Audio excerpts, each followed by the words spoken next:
Assalamualaikum warahmatullahi wabarakatuh.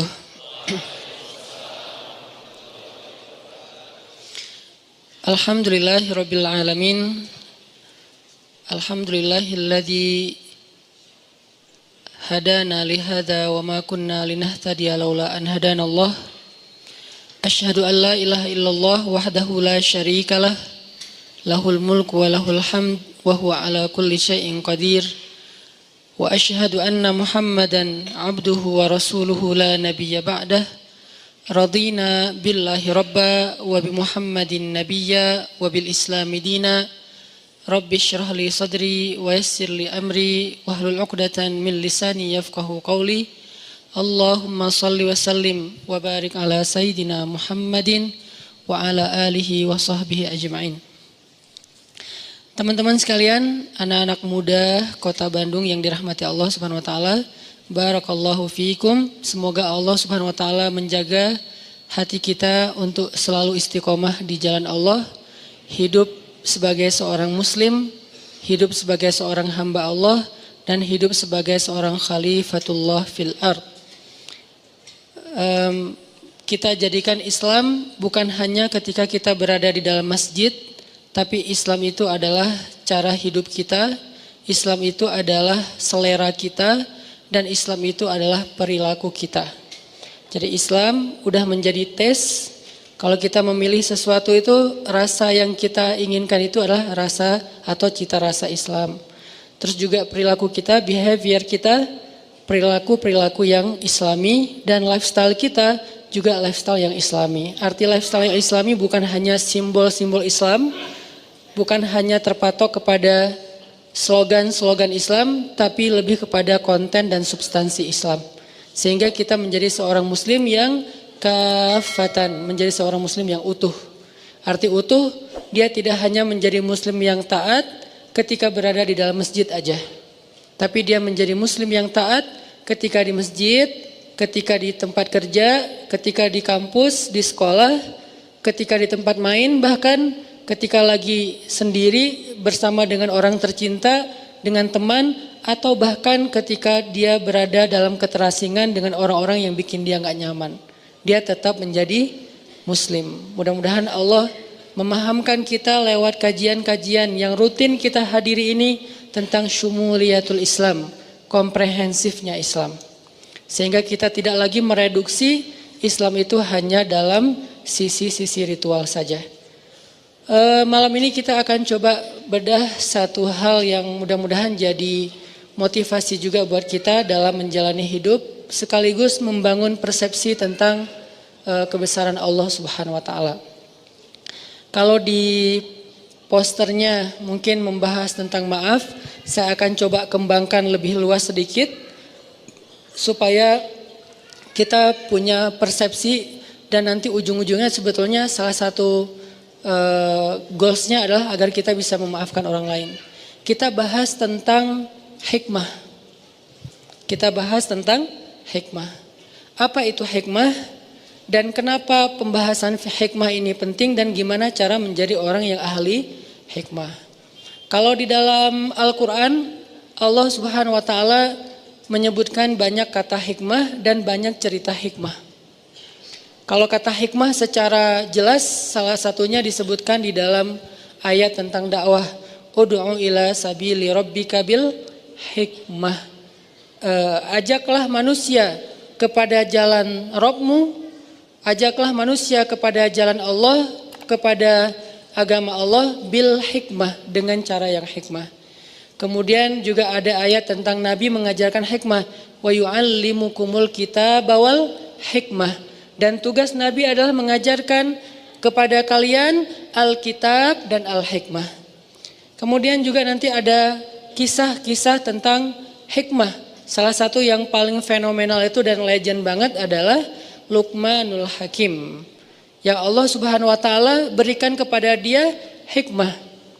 Dan Allah juga berikan kepada para anbiya hikmah. Misalnya wa atainahul hukma Sobiyya, kami berikan hikmah kepada Yahya sejak dia masih berusia masih kecil. Sebegitu seringnya kata hikmah disebut di dalam Al-Quran. Kenapa? Apa maksudnya? Terus gimana cara kita mengamalkan kata hikmah ini? Karena kita yakin nggak ada satupun diksi Al-Quran itu yang mubazir, yang sia-sia. Walaupun terjemahnya kadang-kadang menurut kita kayak bukan sesuatu yang bold. Kayak misalnya kalau yang bold itu kan tentang kebesaran Allah, Allah Maha Kuasa, Allah apa, kan jelas ya makna yang boldnya nih. Kadang-kadang ada diksi kayak sederhana, perhiasan, yang dulu pernah kita bahas, keindahan, yang kita terjemahin jadi keren. Terus sekarang hikmah. Ini diksi yang bahkan diulang berkali-kali lebih banyak daripada kata jamal, dan gak mungkin gak penting. Karena Al-Quran setiap hurufnya aja penting, apalagi satu kata yang terdiri dari sekian banyak huruf. Sehingga Allah ngasih tahu kita bahwa semua huruf Al-Quran itu penting kadang-kadang dengan sebuah simbol atau dengan sebuah kode. Misalnya alif lam mim gitu. Kenapa ada pembukaan surat cuman satu huruf? Nun, qaf, sod gitu kan? Atau dua huruf yasin, atau tiga huruf alif lam mim, atau banyak kaf ha ya ain sod, semuanya huruf bukan kata. Kenapa Allah buka surat-surat tersebut dengan huruf? Karena Allah pengen ngasih tahu salah satu maknanya, semua huruf Al-Quran itu penting. Sehingga yang kita baca walaupun cuman qaf itu penting. Minimal kalau kita nggak tahu makna lebih dalam, pentingnya apa? Qaf aja kalau kita baca dapat pahala. Coba kalau kita baca yang lain selain Al-Quran, satu huruf nggak akan mengandung pahala, walaupun juga nggak mengandung dosa, biasa aja gitu. Yang biasa aja itu namanya mubah, nggak berpahala, nggak dosa ya, nggak dilarang, nggak disuruh, biasa aja. Kita baca nama seseorang, nama orang penting banget, udah lengkap dibaca pun belum tentu berpahala kan. Tapi kalau Al-Quran belum lengkap, satu huruf aja udah 10 kebaikan. 10 kebaikan itu Allah nyebutnya, Nabi nyebutnya dengan istilah hasanah. Hasanah itu bukan hanya angka pahala yang menurut kita cuma angka akhirat. Hasanah itu biasanya lebih sering dan lebih identik dengan dunia. Berarti satu huruf kita baca Al-Quran, kita kayak dijanjiin sama Allah dapat 10 kebaikan dalam hidup kita hari itu. Misalnya pagi-pagi, qaf, udah 10 loh. Besok nun, lo ngapain sih? Cari berkah. Jadi cuma satu huruf doang. Kebayang satu huruf aja bisa sekeren itu gitu. Apalagi satu kata, kalimat, ayat, surat, juz, dan khatam. Ini dahsyat banget. Ini kayak kode dari Allah. Baca Quran itu gak sia-sia teman-teman. Kita gak bisa baca fasih aja dapat pahala yang utuh. Apalagi fasih maka dilipat menjadi 10 kali lipat. Beda banget dengan kita baca yang lain, walaupun membaca yang lain itu insya Allah kadang beberapa hal masih bermanfaat. Kayak baca buku atau baca majalah, baca WA, baca grup, baca caption orang di sosial media, baca komen mantan. Ya mungkin dia komennya motivasi, aku udah halal nih, kamu kapan gitu kan. Jadi kayak motivasi gitu kan. Itu kan motivasi juga, dan kadang lebih greget loh kalau dimotivasi mantan ya. Kayak pengen duluan, siapa duluan yang sukses gitu kan. Terus sudah sukses pengen bikin dia nyesel kan gitu. Niatnya dari awal udah gak benar. Oke, kita belajar tentang hikmah. Apa sih arti hikmah? Banyak, karena bahasa Arab ini punya makna yang sangat beraneka macam dan luas banget. Tapi salah satu arti hikmah yang sering banget diulang-ulang oleh ulama adalah hikmah itu kayak akibat, dampak. Dan by the way, akibat itu juga bahasa Arab, akibah. Wal akibatu lil muttaqin. Artinya apa? Akibat atau kesudahan, hasil yang baik itu adalah hak orang yang bertakwa, kata Allah. Wal akibatu lil muttaqin. Akibat artinya kayak hasil yang baik adalah hak bagi orang yang bertakwa. Itu sama kayak Allah berjanji, wa may yattaqillah yaj'al lahu makhraja wa yarzuqhu min haitsu la yahtasib. Wa may yattaqillah yaj'al lahu min amrihi yusra. Wa may yattaqillah yukaffir anhu sayyi'atihi wa yu'zim lahu ajra. Siapa yang bertakwa kepada Allah, Allah kasih jalan keluar. Siapa yang bertakwa kepada Allah, Allah kasih surprise, kejutan. Siapa yang bertakwa kepada Allah, Allah kasih kemudahan. Siapa yang bertakwa kepada Allah, Allah hapuskan dosa-dosanya. Siapa yang bertakwa kepada Allah, Allah lipat gandakan balasannya, rewardnya, jazanya. Ini semuanya disebut dengan akibah. Disebut dengan hasil, akibat.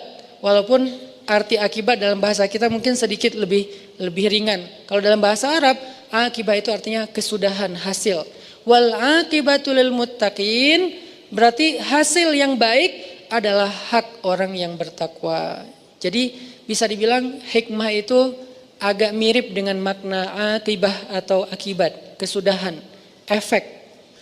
Nah, kalau di dalam ayat tentang dakwah, maka arti hikmah itu adalah orang yang bijak itu, orang yang hikmah adalah orang yang kalau dia berdakwah, dia ngomong, dia bikin caption, dia komen, dia mikirin efeknya.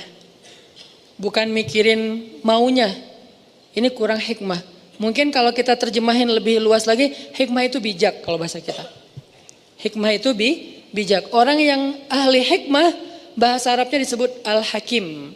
Luqmanul hakim, Luqman yang bijak sana. Berarti orang yang bijak itu adalah ketika berdakwah, dia mikirin efek dari caption saya ini apa? Efek dari komen saya ini apa? Efek dari cara ngomong saya, sikap saya, program saya atau apapun yang kita rencanain itu apa? Terhadap dakwah. Ini namanya orang yang ud'u ila sabili rabbika bil hikmah. Bukan cuman pengen mengekspresikan maunya dia. Ini kurang bijak nih. Misalnya lagi ngejos kan, ngomong aja terserah dia mau terima atau enggak. Nah, ini enggak mikirin efek.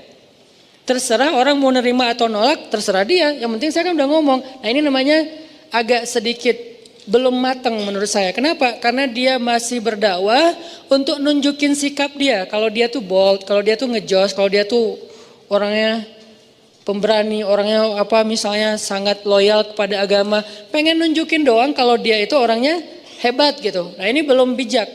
Kalau orang yang bijak, dia nggak mikirin tentang ekspresi pribadi, dia mikirinnya, ini keterima nggak ya yang saya sampaikan? Ini kira-kira waktunya tepat nggak ya? Ini momennya udah pas belum ya? Ini kira-kira dia ngerti nggak ya kalau ngomongnya seberat ini atau serumit ini gitu? Ini namanya orang yang hikmah. Ud'u ila sabili rabbika bil hikmah. Ajaklah orang kepada agama Allah dengan bijaksana. Arti dengan bijaksana, kita terus mikirin banget apa ajakan yang buat orang insya Allah akan nyaman. Kemudian dia bisa faham, lalu dia nerima. Ini salah satu di antara arti hikmah. Tapi yang kita akan bahas bukan hikmah dari sisi itu, karena itu agak berat. Lagian itu bukan untuk dipraktekin sehari-hari, lebih ke orang yang memang khusus berdakwah atau apa gitu. Yang kita pengen bahas hikmah dalam kehidupan kita sehari-hari.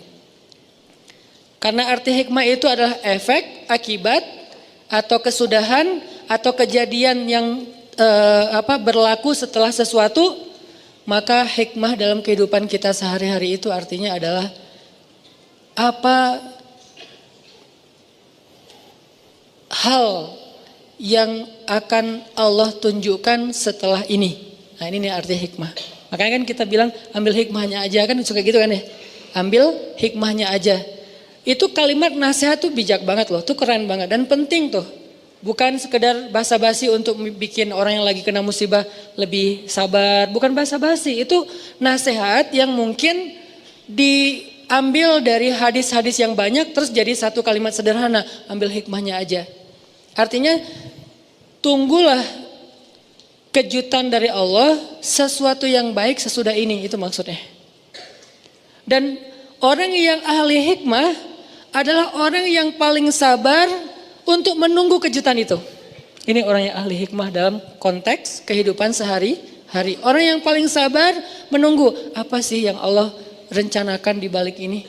Apa sih kebaikan yang Allah pengen ngasih di balik ini? Apa sih kejutan yang sedang Allah sediakan untuk saya di balik ini? Ini orang yang ahli hikmah banget, ini hakim banget nih. Dan itulah Luqmanul Hakim. Salah satu makna dari hakimnya Luqman, dia selalu mampu untuk bersabar menunggu kebaikan yang Allah sediakan untuk dia di balik satu ketentuan, takdir Allah atau apapun. Sehingga dia menjadi orang yang sabar, menjadi orang yang ridho. Ridho itu apa? Nerimo. Kalau sabar, kalau ridho itu nggak mau memprotes Allah. Kalau sabar itu dia nggak mau ngeluh, kalau ridho dia nggak mau protes. Kalau ngeluh kan lebih kepada masalah ya. Kok saya gini, kok saya gitu. Kalau protes, apa maunya Allah? Ini nggak ridho nih. Nah, Luqman menjadi orang yang paling sabar, ridho, happy lagi tuh. Padahal kalau kita lihat Luqman itu kehidupannya sangat biasa banget dibandingkan kita nih. Satu, dia orang Ethiopia, Habasyah, orang kulit hitam. Kayak satu kampung gitu sama Bilal. Kedua, dia budak. Dia, kalau kita gimana pun, maaf mungkin miskinnya kita, diri kita tuh masih milik kita, bukan milik orang lain. Kalau budak, sampai dirinya aja milik orang lain. Terserah mau dijual kemana-mana. Bahkan kalau dia nikah, dia hanya boleh menikah dengan sesama budak, yang istrinya juga milik orang lain, milik tuannya. Kita kadang-kadang sebagai orang yang mungkin kerja di orang lain, ngerasa sebagian dari waktu kita itu milik perusahaan, milik atasan kita, yang dia yang nentuin, kamu harus masuk kerja, kamu nggak boleh cuti dulu sekarang, kan gitu kan. Kalau Luqman itu lebih dahsyat loh, seutuhnya dirinya, waktunya, bahkan kehidupannya milik tuannya. Dia nggak punya hak apapun, satu-satunya milik dia cuma hati doang. Karena itu yang nggak bisa dimiliki siapapun, cuman hati doang. Artinya dengan kondisinya sebagai budak yang gak punya apa-apa, yang bahkan dirinya, istrinya, anaknya semuanya milik tuannya, dia masih menjadi orang yang selalu mengatakan Alhamdulillah, Alhamdulillah, Alhamdulillah. Kok bisa orang kayak gini? Malah dia berbaik sangka terus sama Allah. Sampai dia nasihatin anaknya dengan goal supaya anaknya itu kagum kepada Allah. Allah itu baik banget sama kita. Allah itu selama ini selalu ngasih kita kebaikan, nikmat, anugerah, dan karunia segala macam. Kok bisa orang dengan status Luqman tapi malah lebih sering bersyukur kepada Allah.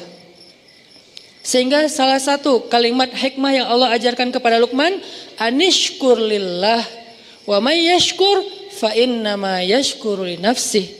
Kata Allah, kami berikan hikmah kepada Luqman sehingga dia menjadi orang yang bersyukur kepada Allah. Bukan kami berikan nikmat ya, ini beda nih. Ini kalimat detail banget. Kami berikan hikmah kepada Luqman sehingga dia menjadi orang yang bersyukur. Harusnya kan kalimat yang kalau menurut kita harusnya yang lebih tepat tuh kami berikan kepada Luqman nikmat sehingga dia menjadi orang bersyukur kan? Kenapa dia malah bersyukur tapi yang dikasih hikmah bukan nikmat? Ini bedanya pemahaman orang yang ahli hikmah dengan kita yang terbatas. Kalau buat kita syukur itu untuk nikmat. Tapi buat Luqman bukan itu yang paling penting. Ketika Allah udah berikan dia hikmah, kata Allah, wa may yu'tal hikmah faqad utiya khairan katsira. Siapa orang yang Allah kasih hikmah, berarti dia telah diberikan khairan katsira, kebaikan yang sangat banyak. Siapa yang dikasih hikmah oleh Allah, berarti dia dikasih khairan katsira. Allah yang bilang katsir. Kalau kita bilang ya Allah, dunia ini nikmat yang banyak, kata Allah, dunia itu hanyalah mata'un qalil. Dunia itu cuman kesenangan yang qalil, sedikit. Sedangkan hikmah Allah bilang katsira. Terus sebanyak apa tuh? Kalau seluruh dunia ini dikumpulin, kita dapat emas, kita dapat segala macam harta tambang kayak gitu kan.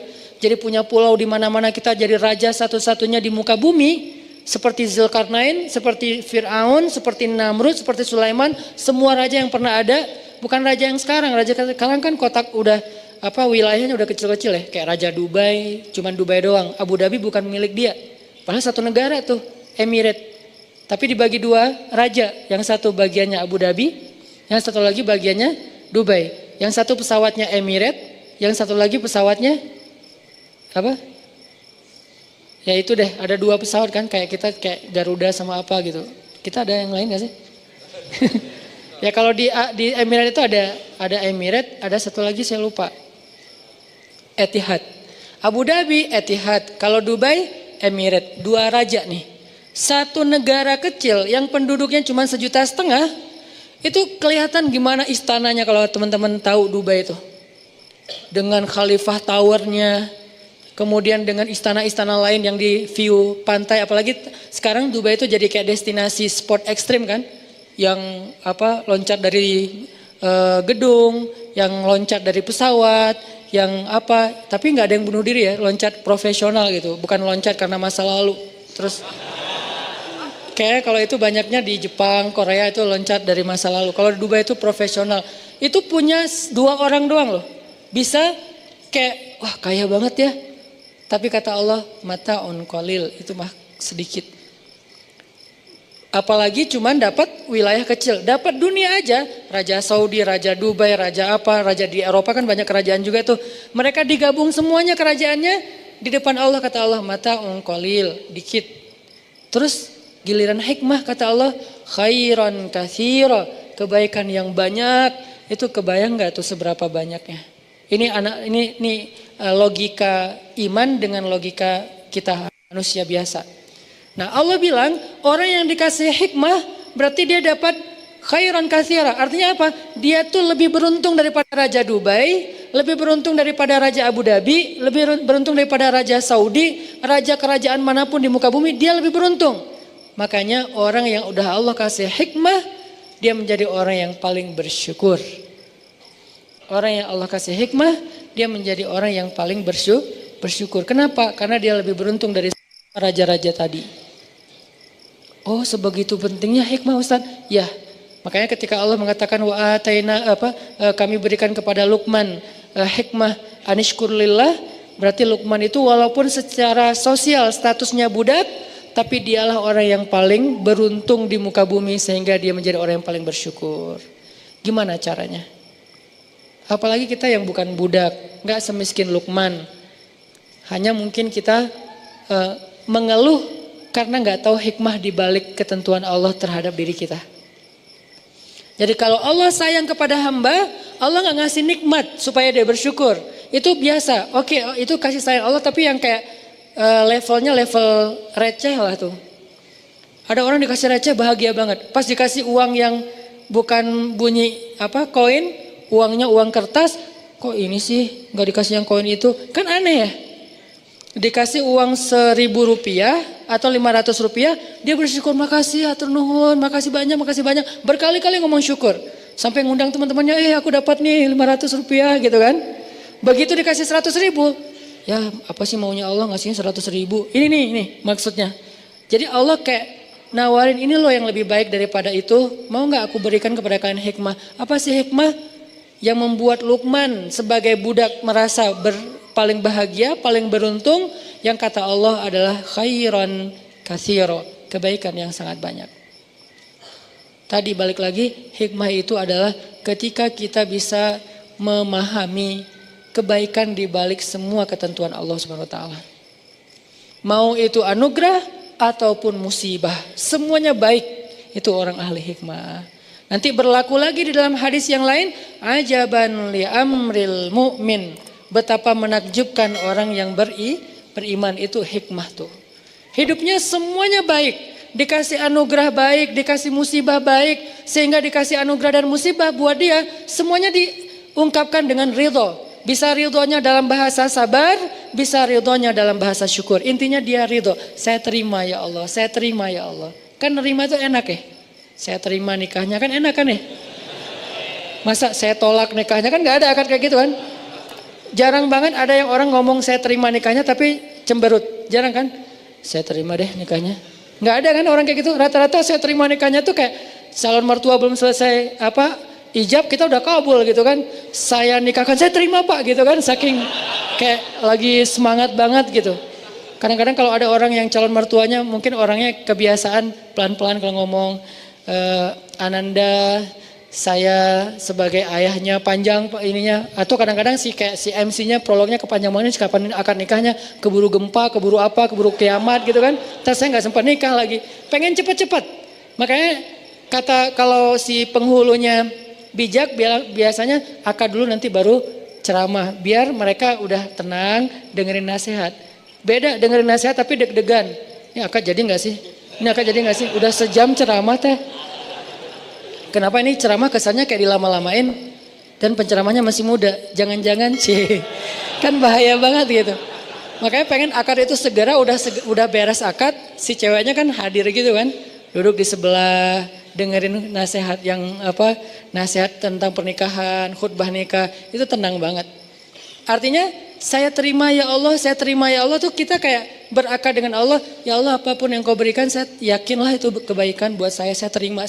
Raditu billahi robba, itu artinya wabi Muhammadin nabiyya wabil islami dinan. Artinya kita emang terima banget. Nah ini nih orang yang nerimo ini, dia adalah buah dari ahli hikmah, mengerti kebaikan di balik semua ketentuan Allah Subhanahu wa taala.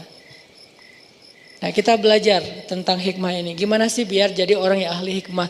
Kita bisa selalu yakin, enggak apa-apa deh kayak gini, ini kan qadarullah lah, udah Allah tentukan kayak gitu. Enggak apa-apa, tunggu aja bentar lagi ada kebaikan. Kayak gitu tuh. Kalau dikasih nikmat, anugerah, ya wajar banget kita bisa langsung menebak, alhamdulillah ini kebaikan. Tapi kalau dikasih ujian nih, belajar hikmahnya tuh untuk itu. Belajar hikmah untuk kalau dikasih ujian, dikasih musibah, dikasih sesuatu yang menurut kita kayak bukan maunya kita gitu. Kan sering banget ya dalam hidup kita Allah tentuin sesuatu yang bukan maunya kita. Saya juga sering kayak ngerasa gak enak sama Allah. Ya Allah, maafin saya, kemarin udah salah sangka, kemarin saya ngeluh, kemarin saya salah paham, kemarin saya gak ngerti, kemarin saya ngomongnya gak baik.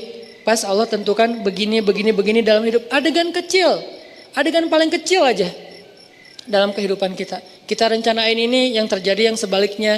Kita rencanain apa, yang terjadi sebaliknya. Padahal kita udah ikhtiar maksimal dalam kerjaan, dalam kuliah, dalam apapun. Itu sering banget.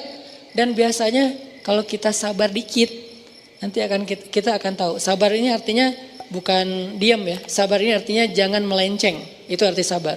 Tetap di situ, jangan melenceng, tetap on the track, jangan keluar dari syariat, jalan Allah. Syariat itu kan artinya jalan, syariat bahasa Arab itu artinya jalan. Jangan keluar dari jalan itu, jalan aja nggak apa-apa. Walaupun ada agak-agak badai dikit, gerimis dikit, terus mungkin ada godaan-godaan orang teriak-teriakin kita dikit, dibully, jalan aja.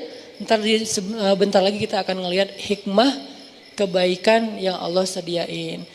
Kita sering mungkin kehilangan kebaikan hikmah karena kita nggak sabar, langsung belok. Ada masalah dikit, belok . Ada masalah sedikit, U-turn. Balik lagi ke tempat tadi, nggak jadi deh. Padahal mungkin jarak kita dengan hikmah itu tinggal selangkah. Jarak kita dengan hikmah itu tinggal beberapa hari lagi.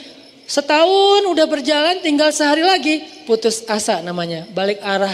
Akhirnya kehilangan kebaikan yang Allah janjiin. Mana buktinya, saya udah setahun nunggu. Padahal kalau dia nunggu sehari lagi, dapat tuh. Sehari doang. Cuman kan kita nggak pernah tahu ya berapa lama, dan itulah challenge-nya tuh di situ. Gimana dong Ustaz kalau kita nggak tahu? Justru kalau kita tahu namanya bukan hikmah. Karena hikmah itu sengaja Allah sediakan buat mereka yang yakin, bukan yang tahu.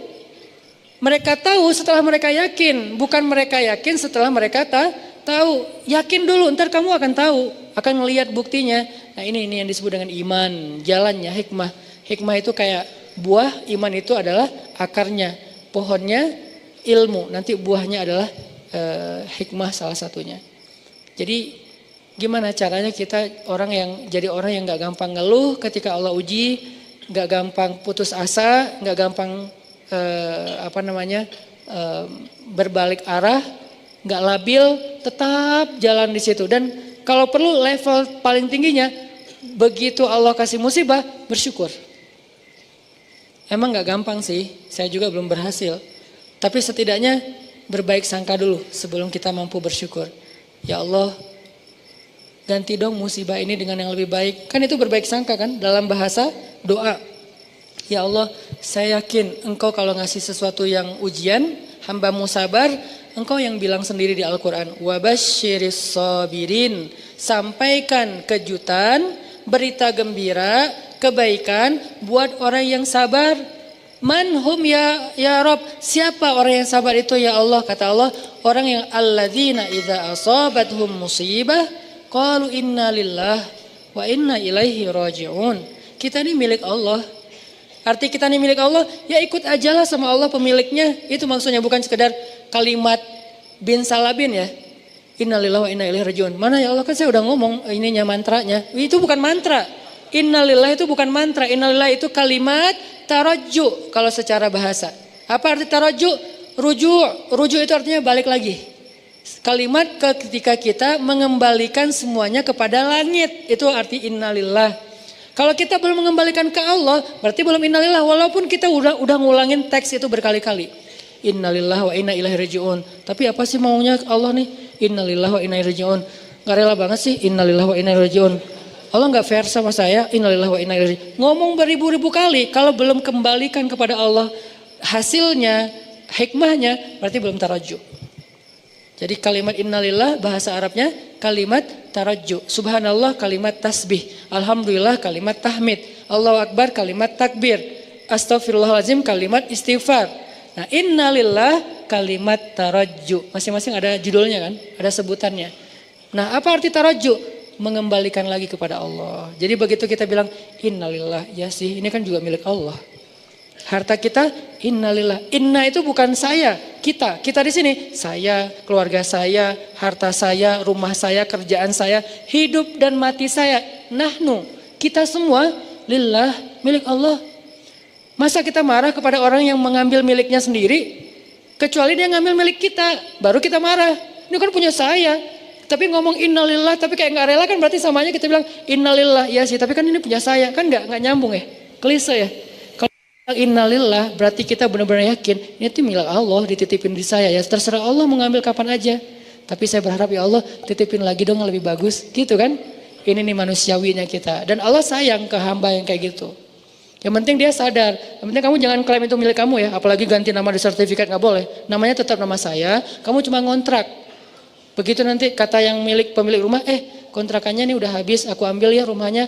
Oh ya gak apa-apa, saya boleh ngontrak rumah yang lain yang punya tuan yang lebih bagus. Itu Allah suka kayak gitu. Yang gak Allah suka, enak aja nih kan saya udah tinggal di sini setahun. Gak boleh kayak gitu. Kita tuh cuma ngontrak, terus ketika Allah mau ngambil, ridho aja. Innalillah, oh ya ini punya tuan, ambil aja. Boleh gak saya tinggal, saya gak punya rumah nih. Boleh gak saya tinggal di rumah bapak yang lebih bagus? Oh boleh, itu ada apartemen saya lebih bagus di pusat kota. Boleh gak apa-apa. Tinggal aja di situ. Kalau orang nanya nih rumah siapa, jangan bilang rumah kita. Ini namanya gak taraju kan? Bilang rumahnya bapak fulan, rumahnya teman saya, rumahnya siapa misalnya kayak gitu. Begitu datang setahun lagi, Mas kayaknya anak saya baru nikah mau dipakai apartemennya, saya ambil gak apa-apa. Oh ya gak apa-apa Pak, emang milik bapak. Saya malah bersyukur setahun udah dipakai gratis gitu kan. Tapi saya mau tinggal di mana ya Pak? Kan gitu kan ya. Oh ya udah nanti saya cariin, ada yang lebih bagus. Cuman anak saya gak suka, mungkin buat bapak, buat Mas lebih nyaman. Yang mana ditunjukin?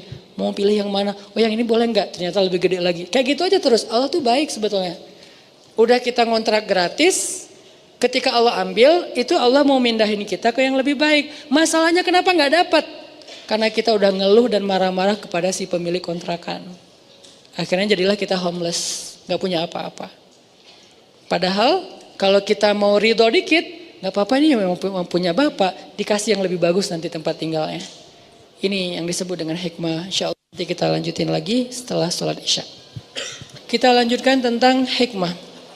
Yang tadi arti hikmah itu adalah belajar untuk memahami kebaikan di balik sebuah peristiwa. Terutama peristiwa-peristiwa yang buat kita tuh kita hindarin.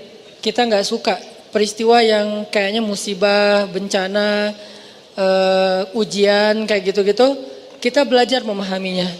Nah yang namanya hikmah, dia gak bisa difahami kecuali dengan dua syarat. Satu, berbaik sangka kepada Allah atau iman. Kedua, sabar, karena dia gak bisa seketika. Kita akan ngerti hikmah kalau kita gak sabar. Karena biasanya hikmah itu baru kita mengerti setelah beberapa lama. Nah dalam proses menunggu beberapa lama sampai kita ngerti maunya Allah apa, kebaikan dan kejutan yang Allah sediakan itu apa? Yang dibutuhin itu adalah sabar. Sehingga ulama mendefinisikan salah satu di antara makna sabar, intizarul faraj min indillah. Arti sabar itu menunggu datangnya jalan keluar dari Allah, menunggu datangnya kebaikan dari Allah. Intizar, menunggu, itulah sabar. Jadi selama seseorang menunggu, kata Nabi, Menunggu datangnya pertolongan Allah adalah ibadah. Nunggu doang. Jadi orang sakit nunggu sembuh sambil dia berobat. Kan berobat juga nggak 24 jam setiap detik kan. Minum obat sehari 3 kali. Tapi kan ada masih panasnya, sakitnya, nyerinya. Dia nunggu sampai proses berobatnya membuahkan hasil kesembuhan. Nunggu doang itu kayak ibadah. Kayak kita sholat, kayak kita zikir, kayak kita tilawah. Nunggu doang. Begitu juga ketika kita dikasih ujian, musibah, soal harta, soal fisik, soal perasaan, kan 3 kan. Ba'sa, dorro, zulzilu. Ba'sa fisik, dorro harta, zulzilu itu perasaan. 3 model ujian yang semua orang ngalamin. Walaupun mana yang paling berat tergantung orang. Ada yang orang mungkin kalau diuji fisik langsung ngeluh. Ada orang kalau fisik nggak apa-apa, tapi kalau harta dia lemah di situ. Ada orang fisik nggak apa-apa, harta nggak apa-apa. Kalau perasaan dia langsung habis.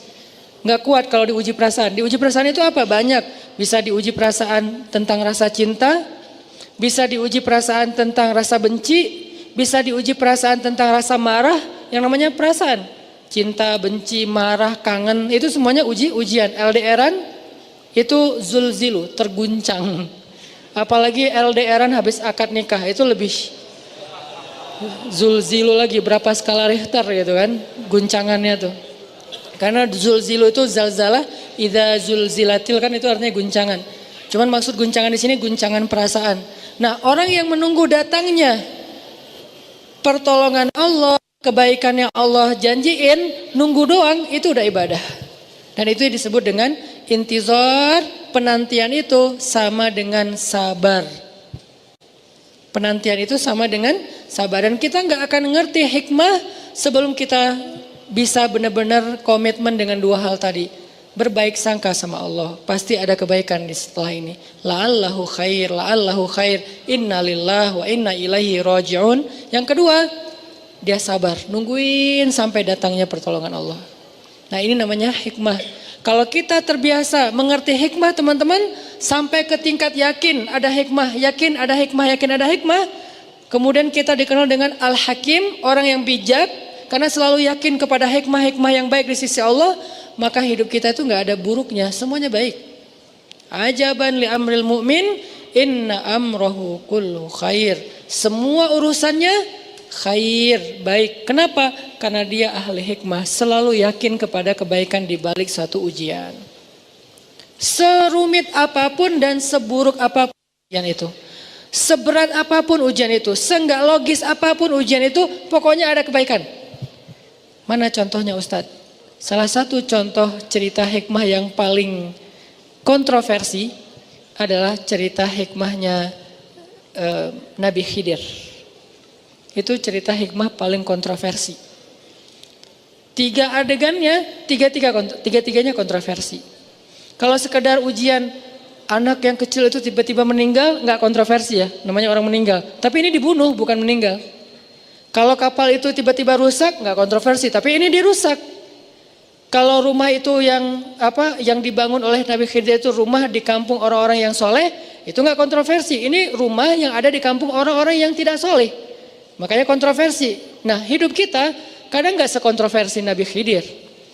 Berarti kalau terhadap apa yang terjadi kepada Nabi Khidir aja Musa harus bersabar, harusnya kita lebih sabar lagi terhadap apa yang kita alami dalam hidup. Sehingga ketika Musa protes, akhirnya Nabi Khidir bilang apa? Malam tasti', bukan tastati'. Udah disingkat sekarang. Tadi awal-awalnya tuh malam tastati'. Sekarang ujung-ujungnya malam tasti'. Artinya gak bisa banget sih. Kok gak bisa banget sih untuk sabar? Malam tasti' alaihi sabra. Akan aku jelaskan sekarang kepada kamu. Inilah penjelasannya kepada kamu. Apa yang kamu gak bisa banget untuk sabar menunggu penjelasannya. Nah, ini cerita hikmah. Sehingga ketika Nabi Musa ditanya oleh seorang laki-laki Bani Israel, siapa orang yang paling banyak ilmu? Nabi Musa mengatakan saya. Ya, ini namanya ilmu yang sifatnya fikih. Belum ilmu hikmah. Ilmu fikih itu ilmu hukum, halal, haram, boleh, enggak, hak, batil. Ini ilmu fikih, ilmu syariat. Nah, ketika Nabi Musa ditanya, siapa orang? Nabi Musa menjawab saya, maksudnya saya yang paling mengerti syariat. Ya wajar, karena Nabi Musa lah yang pertama sekali membawa agama Yahudi. Sehingga nggak ada orang yang lebih mengerti agama Yahudi daripada Nabi Musa. Bahkan Nabi Harun tidak lebih mengerti agama Yahudi daripada Nabi Musa. Kenapa? Karena Nabi Musa itu Rasul, Nabi Harun itu Nabi. Rasul itu satu level di atas Nabi. Ini dua hal yang berbeda. Ini kebiasaan di Mesir, ulama kalau ngomong itu ngebalikin angle yang positif. Jangan bawah tapi atas. Saya bisa bilang Nabi itu satu level di bawah Rasul. Artinya Harun itu Nabi Yahya, itu Nabi Zakaria, itu Nabi Imran, sebagian ada yang bilang itu Nabi Maryam, sebagian ada yang bilang itu Nabi. Dan mereka semuanya ngikutin agamanya Rasul Musa alaihissalam. Ngikuti agamanya Nabi Musa, yaitu Yahudi. Baru nanti Yahya ngikutin agama Isa, ketika Isa udah lahir terus bawa agama baru dengan kitab suci yang baru namanya Injil dengan agama Nasara atau Nasrani. Artinya nggak ada yang lebih mengerti syariat Yahudi daripada Nabi Musa. Sebagaimana nggak ada yang lebih mengerti syariat Islam daripada Nabi Muhammad. Jadi wajar Nabi Musa nggak salah jawabnya. Siapa yang paling banyak ilmu? Nabi Musa mengatakan, saya. Yang paling ngerti, kalau kalian pengen tahu tentang agama Yahudi, tanya saya deh. Kemudian Allah mengatakan, wahai Musa, carilah seorang laki-laki di antara pertemuan dua laut, dia punya ilmu yang kamu tidak punya. Dia punya ilmu yang kamu tidak punya. Apa yang dia punya dan Nabi Musa nggak punya? Nabi Musa padahal paling ngerti syariat. Adakah yang lebih ngerti syariat daripada Musa? Nggak ada emang. Tapi ada satu ilmu lagi, namanya ilmu hikmah. Yang Nabi Musa tidak mengerti. Datanglah Nabi Musa, singkat cerita, ketemu dengan Nabi Khidir. Lalu Nabi Musa melamar jadi murid, pengen ikut Nabi Khidir. Terima saya untuk ngikuti Anda, ikut guru. Jadi ini nih pelajaran penting ya buat kita bahwa ilmu itu didatangi, bukan mendatangi. Nabi Musa bilang, saya akan berjalan untuk menemukan pertemuan dua laut. Kalau nggak ketemu saya akan jalan seumur hidup. Demi mencari guru. Padahal Nabi Musa itu kalau mau cara gampang bisa. Caranya gimana? Ya Allah, datangkanlah Khidir kepada saya. Bisa kan? Kenapa? Musa itu kalimullah. Apa arti kalimullah? Sering teteleponan sama Allah. Kalim itu ngomong langsung, cuman nggak ngelihat orangnya, bukan fit call ya. Jadi kayak nelpon gitu. Kalau Nabi Muhammad langsung, lebih dahsyat lagi. Kalau Nabi Musa langsung ngomong tapi nggak ketemu. Ini kalau bahasa sekarang tuh kayak nelpon. Kan gampang banget, tinggal nelpon Allah, ya Allah saya pengen ketemu Khidir di mana ya? Nggak apa-apa deh saya datengin, tapi Allah kasih tahu saya harus kemana. Atau kalau bisa Khidir yang ketemu saya, kan saya yang lebih tinggi derajatnya daripada Khidir. Kan secara derajat kenabian Musa lebih utama daripada Khidir. Semua ulama sepakat Musa lebih utama. Bahkan di antara para anbiya Musa itu masuk 5 kategori nabi papan atas, ulul azmi namanya. Berarti kan kata Allah, faddalna ba'dahum ala ba'd. Kami utamakan sebagian mereka atas sebagian yang lain. Lahum darajatun, mereka bertingkat-tingkat. Kan manusia seperti itu di sisi Allah, cuman yang tahu pastinya Allah. Cuman dari sisi keilmuan Musa itu lebih utama daripada Khidir. Harusnya Khidir yang diundang kepada Musa untuk datengin Musa. Enggak, tapi dalam konteks ini bukan siapa yang lebih utama, siapa yang pengen belajar. Muridnya bisa seorang pejabat, muridnya bisa seorang pengusaha yang udah konglomerat banget, muridnya bisa lebih tua, tapi kalau dia yang belajar, dia yang datangin gurunya. Walaupun gurunya lebih muda, walaupun gurunya mungkin lebih miskin, walaupun gurunya bukan pejabat rakyat jelata, tapi kan dia guru. Maka konsep rumus dasarnya ilmu didatangi, bukan mendatangi. Sehingga ketika Imam Malik diundang oleh raja untuk ngajarin raja ke istana raja, Imam Malik mengatakan ilmu itu didatangi bukan mendatangi. Akhirnya raja datang ke rumah Imam Malik. Sampai di rumah Imam Malik, raja duduk di atas, Imam Malik duduk di bawah. Langsung yang pertama dibuka itu bukan bab ilmu, tapi bab adab, etika. Karena etika lebih dulu daripada ilmu. Seperti yang kata Ustaz Umar Mita beberapa video kan, akhlak lebih utama daripada ilmu. Ada orang yang punya ilmu banyak, teori ayat hadis, tapi kurang akhlaknya. Sehingga yang pertama dibuka, adab murid kepada guru. Pertama, duduk di bawah, langsung rajanya duduk di bawah gitu. Ini karena penting banget. Kok gitu sih, kok nggak langsung bahas aja hal haram? Enggak, tetap etika nomor 1. Akhirnya Nabi Musa jalan nyari Nabi Khidir. Pas sudah ketemu, pengen ikut guru, saya boleh nggak ikut engkau wahai Tuhan? Saya pengen belajar ilmu kepadamu. Apa jawaban Khidir? Kamu nggak akan sabar sama saya. Jadi yang mau diajarkan Nabi Khidir kepada Musa, sabar menunggu hikmah. Bukan tentang ini halal Musa, ini haram. Enggak, Musa udah ngerti itu. Ini agama Yahudi itu harusnya gini, kamu salah konsepsi. Enggak, karena konseptor agama Yahudi itu adalah Allah, kemudian yang menyampaikannya Musa. Ya udah nggak ada masalah dengan syariat. Sekarang masalah hikmah. Kamu nggak sabar sama saya. Bagaimana kamu akan sabar terhadap sesuatu yang kamu nggak ngerti? Nah ini nih, bersabar terhadap sesuatu yang kita nggak ngerti. Kalau ngerti wajar dong kita sabar. Misalnya Allah bilang, ya kamu saya uji ya karena nanti mau dikasih yang lebih bagus. Sabar banget kan kita? Kayak cerita saya misalnya hilang motor 21 juta, gak apa-apa ya Hanan, aku ambil 21 juta ntar dikasih motor yang 31 juta. Oh siap ya Allah, sami'na wa ata'na, kan gampang kan ya. Allah gak ngomong gitu, pokoknya diambil aja. Apa maunya Allah? Tapi kan saya gak ngerti, itu disebut dengan hikmah. Sabar terhadap sesuatu yang kita gak ngerti. Kalau kita ngerti itu bukan hikmah, itu wajar banget. Kata Nabi Khidir, bagaimana kamu akan sabar terhadap sesuatu yang kamu gak ngerti? Kata Nabi Musa, saya akan berusaha. Izinkan saya untuk mencoba. Saya akan bersabar. Kata Nabi Khidir, kalau gitu syaratnya kamu boleh ikut saya tapi nggak boleh komen. Boleh ikut saya tapi nggak boleh komen. Ini kayaknya untuk jadi murid seperti Nabi Isa kita kayaknya perlu belajar nih. Ikut ulama jangan banyak protes. Kalau mau protes biar sesama ulama. Kita sebagai murid jangan protes ulama. Kalau kita berbeda pendapat dengan ulama, boleh dengan satu syarat. Karena kita mengambil pendapat ulama yang lain, bukan mengambil pendapat pribadi. Ini salah.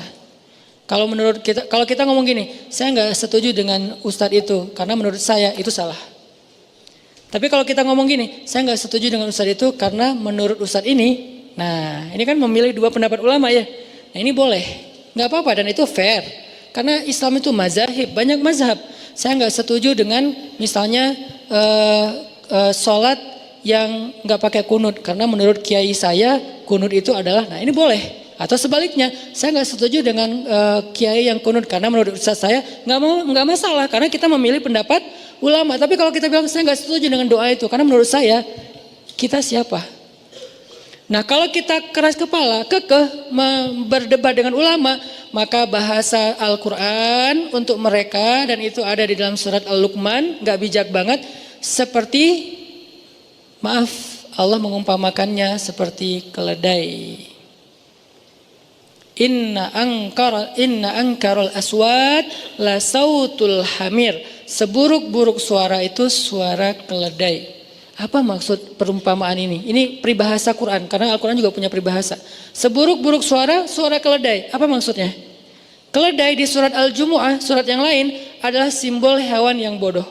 Makanya orang Arab kalau ngeledekin, kalau marah kepada orang lain, mereka nggak bilang maaf ya. Kalau di kita kan anjing misalnya gitu kan ya.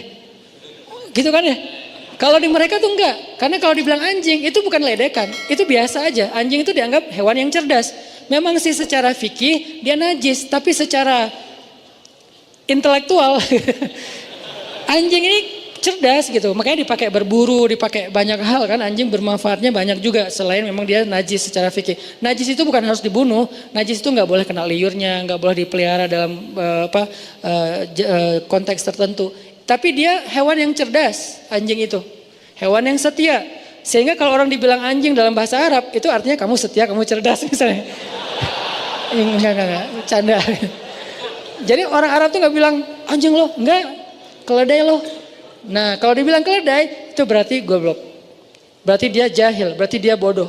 Makanya orang Arab kalau bilang ya humar, wahai keledai gitu. Saya pernah di MRT di Mesir gitu lagi, biasanya orang-orang Arab tuh kalau lagi desak-desakan suka marah. Ada yang marah-marah ngomong ke bapak yang kayaknya educated gitu ya, lagi duduk. Ya humar, wahai keledai. Si bapak itu dengan tenang bilang, fi humar gairak hena? Ada keledai selain kamu di sini? Dia bilang nggak ada. Ada. Salah. Dibilang nggak ada, berarti gua sendiri yang keledai. Kalau dibilang ada, berarti gua termasuk keledai juga dong. Nih bapaknya tuh keren banget logikanya. Akhirnya ketawa satu gerbong, udah selesai masalahnya. Jadi orang Arab tuh kalau ngomong bodoh, bahasanya keledai. Kenapa? Karena peribahasa surat Al-Jumu'ah seperti keledai yang membawa lembaran-lembaran ilmu. Dia bawa banyak kitab tapi nggak ngerti apa isinya, itu keledai. Sehingga ketika Allah ngasih perumpamaan lain, peribahasa lain, sebuah suara adalah suara keledai. Maksudnya apa? Udah nggak punya ilmu, ngomongnya lantang, itu maksudnya. Udahlah nggak punya ilmu, tahu dalil baru satu hadis, innamal a'malu binniyat, tapi debatnya panjang. Itu kata Allah, inna angkarul aswat la sautul hamir. Seburuk-buruk suara, suara keledai. Kenapa kalimat itu ditaruh di surat Luqman? Karena itu simbol dari orang yang tidak bijaksana. Nanti setelah itu ada ayat tentang orang yang mendebat ulama, mendebat Allah tentang apa yang mereka nggak ngerti. Intinya adalah balik lagi, kamu nggak akan sabar. Kata Nabi Musa, saya akan usaha. Kata Nabi Khidir, kalau gitu jangan komen ya, kamu diam aja sampai saya jelaskan maksudnya. Siap, jalan nih. Nah ini artinya kalau kita mau ikut ulama, jangan komen. Jangan komen debat di postingan para ustadz. Ini lebih jelas lagi nih. Jangan komen debat di postingan para, bukan saya doang. Ini saya mewakili beberapa ustadz, termasuk ustadz siapapun lah di Indonesia ya. Yang menurut kita ilmu mereka lebih banyak, jangan komen. Kalau kita mau komen, doa, komen, support, komen, semangat, sharing, repost, nge-tag teman kita, oke. Tapi kalau komen, apaan segala macam, jangan. Kenapa? Karena kita bukan selevel dengan mereka. Tapi kan sekarang zamannya bebas, sosmed siapapun bisa komen. Iya, tapi kan semuanya ada etika. Kita pakai smartphone, maka jadilah smart netizen. Jangan sampai kita pakai smartphone, tapi tidak smart netizen. Harusnya kita minimal smart netizen sebelum kita nanti jadi smart citizen. Ini smart netizen ini ilmu akhlak yang diajarkan Nabi banget. Falyakul khairan aw liyasmut. Hendaklah dia komen yang baik-baik atau nggak usah follow, itu artinya. Kalau nggak bisa komen yang baik-baik, nggak usah follow, nggak usah ya. Udah nggak usah follow deh, daripada jadi modus kan ya. Nggak usah. Ini artinya jangan komen di depan, di hadapan ulama kecuali yang baik maksudnya.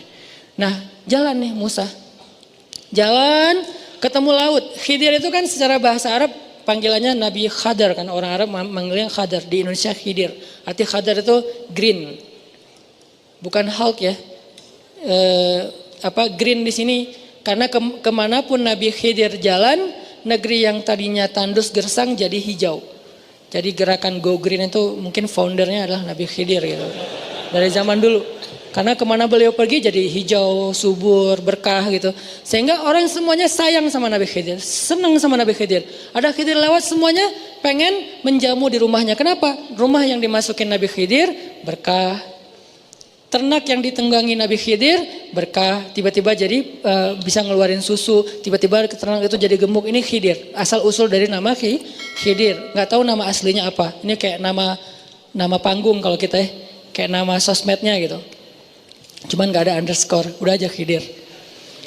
Terus jalan, ketemu laut, pengen nyebrang. Pas mau nyebrang, ada kayak bukan rakit, perahu kecil. Nabi Khidir minta izin kepada pemilik perahu, boleh kami numpang nyebrang? Karena Khidir ini udah viral, semua orang tahu. Anda siapa? Saya Khidir. Oh ya silakan. Biar perahunya berkah. Malah gratis kan? Supaya dapat berkah. Kayak postingan terakhir yang berkah, bukan angkanya.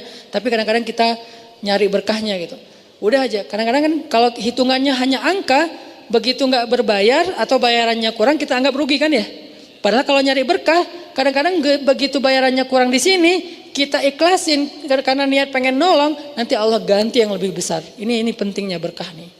Jangan hanya mencari angka, walaupun angka tetap sesuatu yang memang diperbolehin dalam agama. Jalan nyebrang, nggak perlu bayar.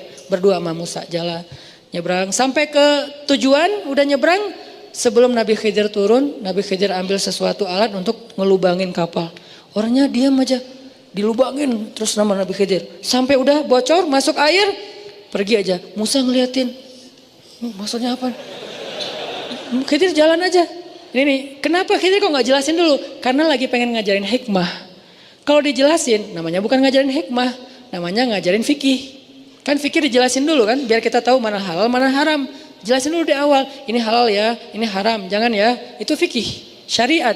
Kalau hikmah enggak kayak gitu. Hikmah itu kita dengan Allah. Makanya kalau kita pengen bisa komunikasi dengan Allah, kita tuh harus ngerti hikmah. Kalau dengan manusia, kita ngerti syariah.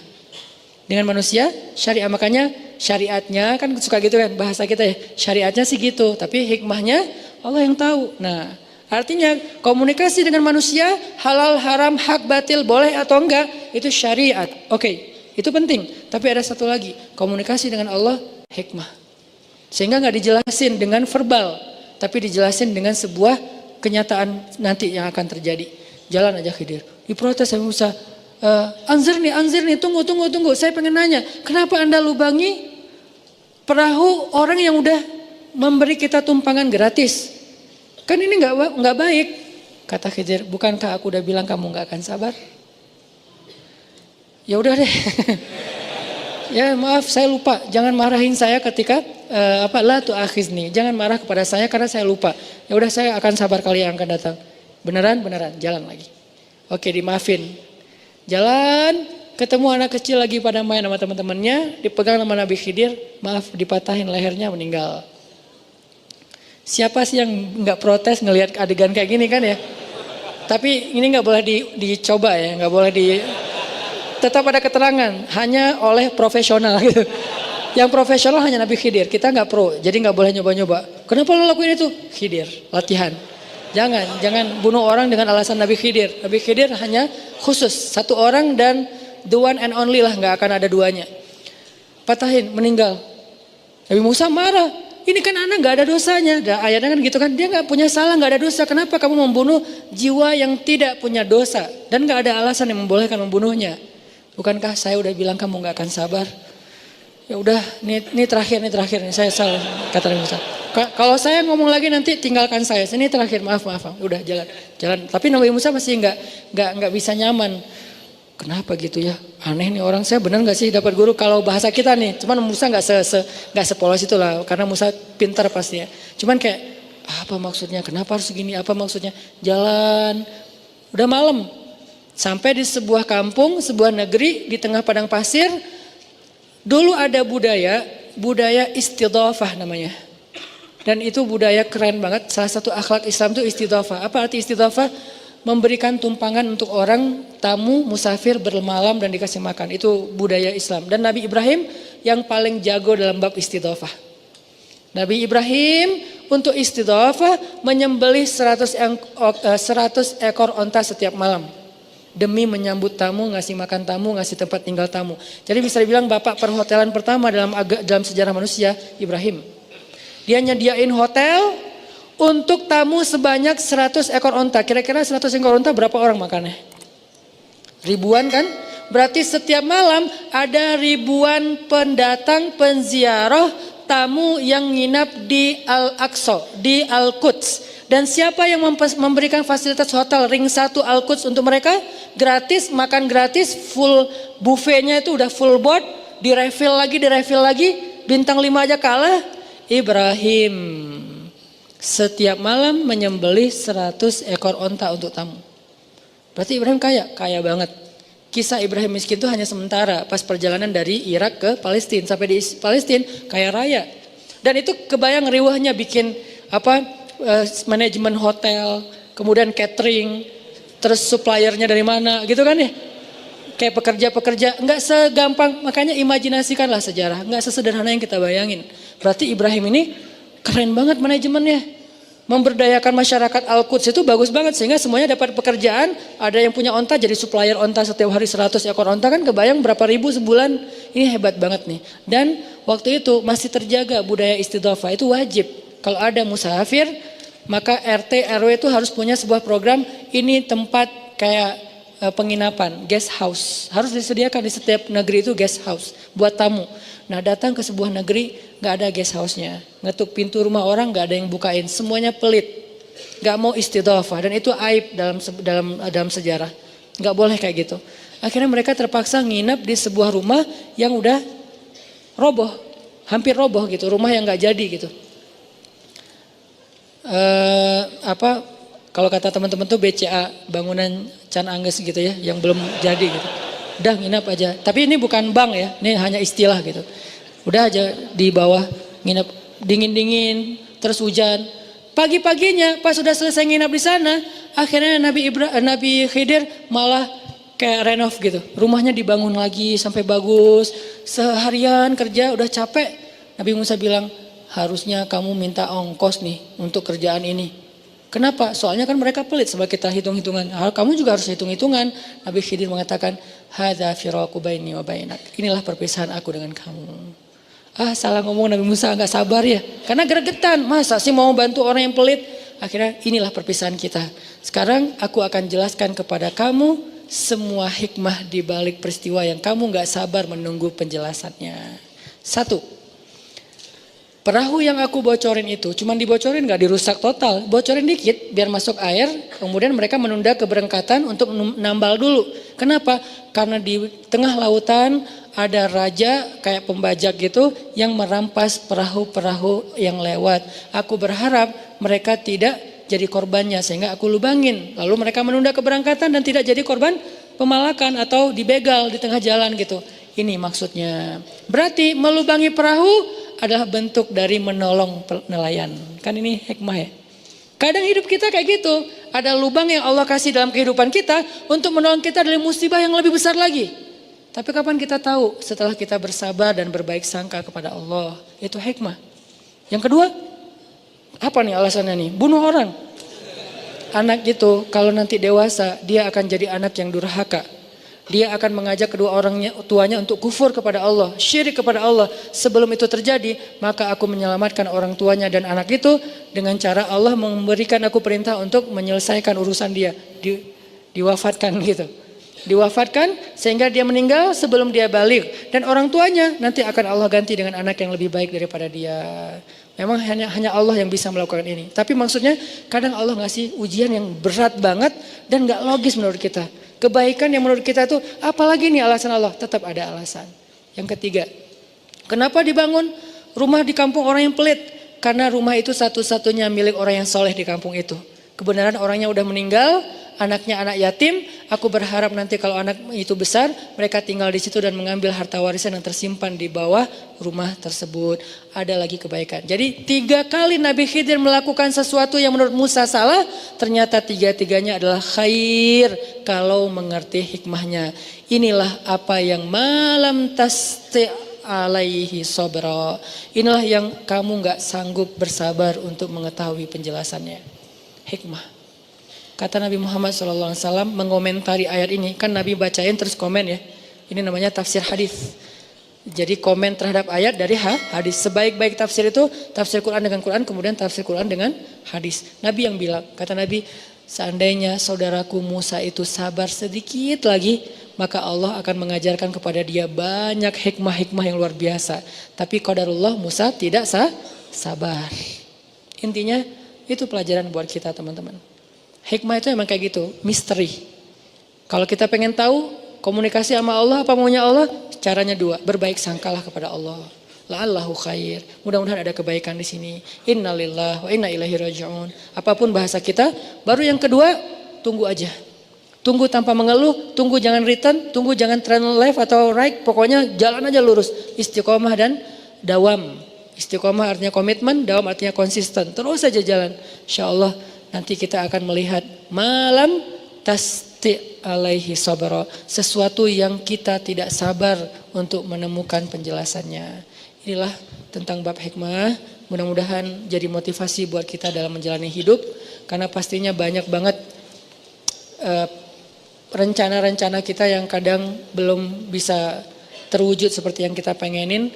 La'allahu khair. Mudah-mudahan ada kebaikan di balik itu. Yang penting jangan salahin Allah. Kalau ada yang tidak benar, salahkan diri kita sendiri. Menyalahkan diri sendiri itu bagus untuk memperbaiki sikap kita ke depan.